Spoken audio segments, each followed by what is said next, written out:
عبد المسیح نام رکھنا بھی ناجائز ہے۔ مسیح سے مراد وہ حضرت عیسیٰ رہتے ہیں، تو جیسے عبد المسیح ناجائز ہے اسی طرح عبد النبی بھی ناجائز ہے، عبد الرسول بھی ناجائز ہے،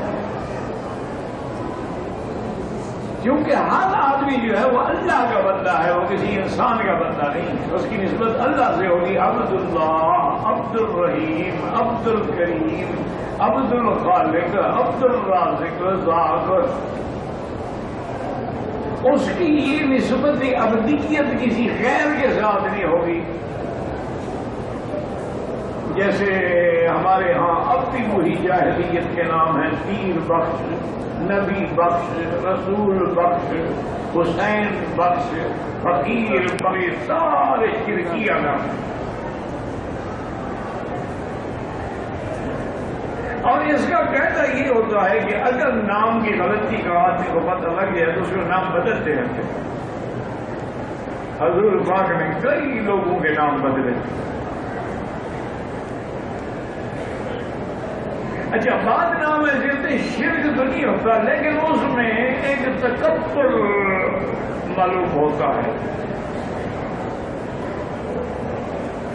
وہ بھی نام رکھنا جائز نہیں۔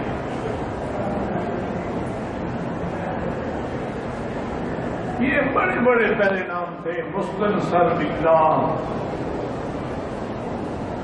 اسی طرح کئی نام رکھے گئے، آج کل بھی ہیں۔ شمس الدین، چاہے نماز نہیں پڑھتا ہو، دین کا سورج ہے، نماز نہیں پڑھتا۔ رکن الدین، دین کا ستون ہے، مسجد کبھی نہیں گیا۔ عماد الدین، شہاب الدین، سب ایسے نام رکھنے کا کیا فائدہ ہے کہ جس کو دیکھ کے الٹا کافر تانا دیں کہ یہ اچھا سراج ہے دین کا جو نماز پڑھنا بھی نہیں جانتا۔